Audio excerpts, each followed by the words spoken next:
In 1886, Dusseldorf, Germany, Dr. Tenma, first name Kenzo, works as a professional neurosurgeon or a doctor who operates in surgeries on the brain.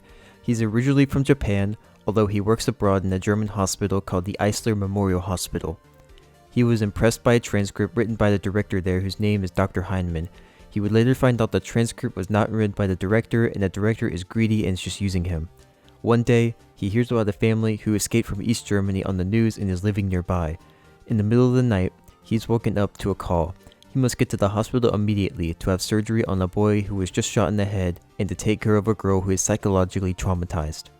He makes it over, and just as they prepare to operate on the boy, the director calls and demands Tenma to work on Mayor Decker, who just collapsed due to a cerebral thrombus, which means a blood clot is blocking a cerebral vein in his brain. Tenma is shocked and begs to work on the dying boy, but the director justifies it saying the mayor will increase the hospital subsidy during the next medical audit, so they need him alive for a bit longer. Now you may ask, why not just call in another surgeon? Well, it's because Tenma has the highest success rate among the surgeons at the hospital, which means the patient Tenma chooses will most likely survive, while the other patient will most likely die.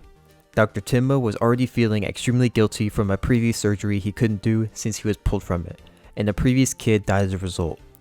Taking all of that into account, Tenma had to make the hardest decision of his entire life: ditch the director's orders and save the boy, or blindly follow orders like he always does. In the show, he decided to ditch the director's orders and did surgery on the boy. He didn't know it at the time, but that was the biggest blunder of his life. The boy named Johan happened to be a mass manipulator psychopath, or monster as they call him in the show. Now I won't recap the entire show, otherwise we'd be here for hours, so I'll sum it up. Throughout the show, Johan murders and assassinates most people involved with him either directly or indirectly. The murders begin when he's recovering in the hospital from the surgery. He secretly poisons candy that the director and his underlings eat, which get them killed. Soon after, the boy and girl went missing from the hospital. Although this did indirectly help Tenma keep his job, this would make him a prime suspect in the murder. After this case dried up, and nothing really happens after that, Tenma continued his career like normal until 1995 when the killings mysteriously picked up again. Dr. Tenma gets approached by grown-up Johan, who then kills one of Tenma's patients. Johan spares Tenma for saving him all those years ago, and never attempts to kill Tenma at any point in the show, only killing those around him to sort of taunt him throughout the show. Tenma then finds out he's after the girl Anna Liebert, Johan's younger sister, who went missing alongside Johan back in 1886. Tenma manages to save her before she's about to get assassinated by Johan's assassin. But they find out the girl's foster parents were murdered, so Tenma and Anna Liebert escape. Later, the bodies are found by Detective Lunge from BKA, after which Dr. Tenma is accused of one of the murders and unfortunately becomes the target of the entire police force of Germany instead of Johan. After this, the rest of the show is about Dr. Tenma fixing his mistake, proving Johan exists, and to track him down to end him before he does more harm.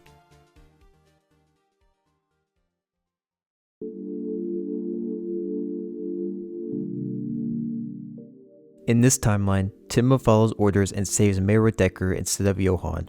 He just chose the best decision of his life. He just doesn't know it yet. But for now, he feels even more guilty than he does before, because he knew he could have saved the child, but he never backed out, so in Dr. Tenma's mind, Johan is just another kid he couldn't save.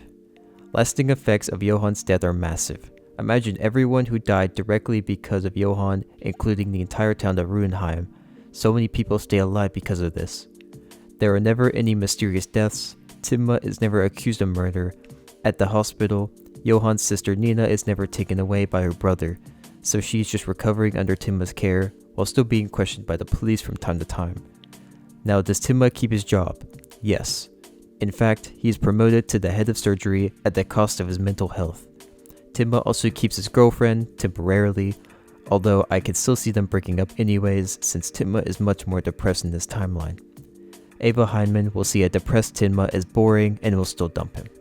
Plus, she was just using him to make herself and the Heinmanns look good anyways. This will be the breaking point for Tenma and will cause him to leave his job at Eisler Memorial Hospital and go somewhere else. After moving out of Dusseldorf, I assume he'll be continuing work at a new hospital, most likely in a different country. He wants nothing to do with the Heinmanns due to him being used by them. Tenma will at some point attempt to achieve justice for the boy. As for how he will do this, I'm guessing he might investigate the boy's past and find out that the boy is not who he seemed to be.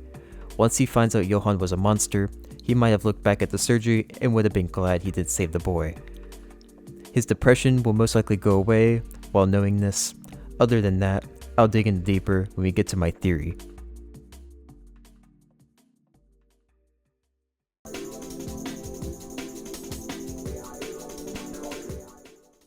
I could see the Heinmanns becoming even more powerful and rich, and with the mayor still alive, they could pretty much take over politics behind the scenes and form a sphere of influence all over West Germany. Unfortunately, Tenma's mental health being an all-time low and Ava breaking up with him will make them lose Tenma, but in the long run, they could always just replace him. Ava will most likely keep dating random men like she said she was gonna do when she dumped Tenma in the show. Dr. Heinmann was even trying to push them to get married, which is kinda messed up, honestly. But when the 1990s come and Germany reunites into one country, they will keep spreading their influence all over East Germany as well.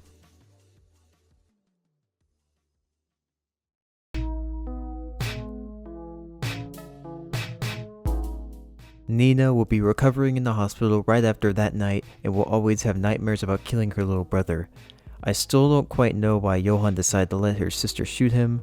Maybe he was attempting to manipulate her into shooting him so that it might seem like Nina was the one who killed their foster parents, but it seemed like the plan backfired and he got shot in the head, but hey, that's just a wild guess. Anyways, Nina grows up the same as she did in the show, just minus the getting kidnapped by her brother part. She gets sent to foster parents and grows up like she does in the show, but instead of Johan attempting to kill her when she turned 18, she just continues to go to college and most likely graduates college to become a lawyer just like she did in the final episode. Her foster parents were about to tell Nina her past, but they passed on it because why not just tell her later, right? Then the same night her foster parents are killed by Johan's assassins, which happened to be two police detectives who were coerced into doing it for a lot of money. None of this happens with Johan's death, so Nina Fordner pretty much lives a normal life after college, never truly remembering what happened to her during her childhood.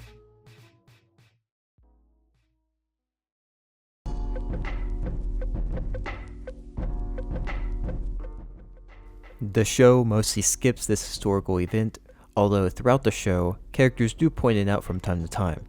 Tenma in the show travels to East Germany at one point to investigate Kinderheim 511. There's no way this is going to happen in our timeline with Johan dying before the events of him terrorizing Kinderheim, which means Tenma and Dieter never meet.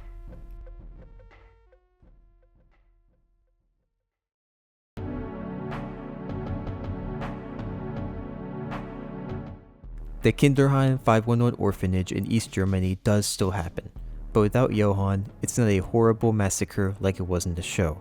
It will still have some very horrific psychological experiments going on, but for the most part, it's just another Soviet experiment.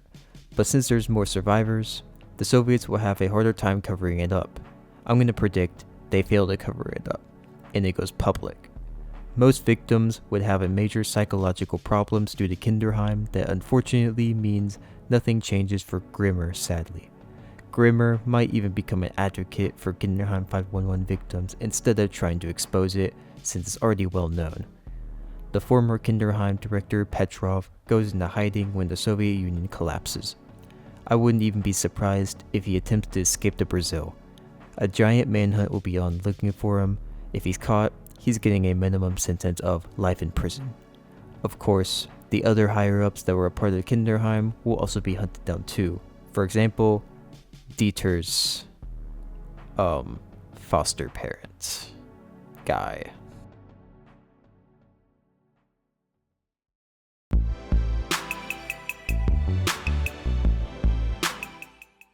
The Red Rose Mansion massacre still happens because it took place before Johan's death, but unlike in the show, the bodies are never found by the police because the mansion is never burned down by Johan. It just becomes some creepy mansion building. In our timeline, Tenma might still investigate the place like Lunge did in the show to find info on Bonaparte's whereabouts. Nothing bad happens in Ruinheim in 1996.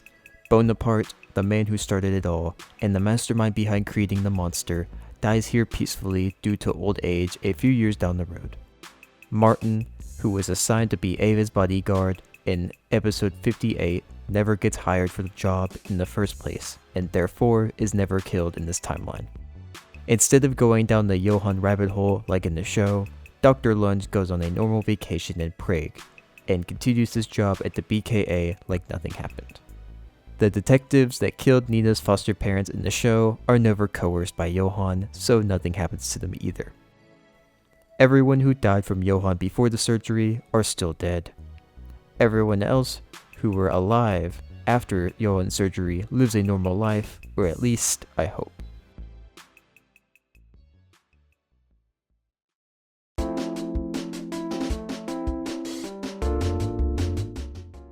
This is my wild theory. Kenzo Tenma, when he's investigating young Johan and trying to get justice for his death, will find out he's a monster and will be glad that he never did surgery on him. But he might inadvertently stumble across information on Bonaparte since Johan and him are connected. And so, this timeline becomes Tenma tracking down Bonaparte instead of Johan tracking down Bonaparte. He won't be able to find Bonaparte until after 1990 due to the Soviets still controlling Czechoslovakia.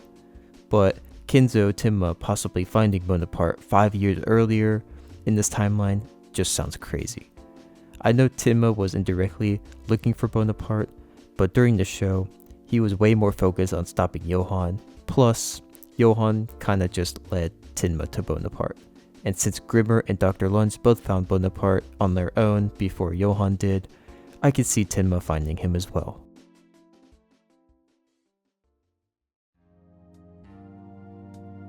Well, that's all I got for this video. If you want me to make a second timeline for Monster, let me know in the comments. I personally recommend you watch this anime as it's one of my personal favorites. If you have Netflix, and if you're into this kind of anime, go give it a watch. As always, thank you for watching. I'll see you next time.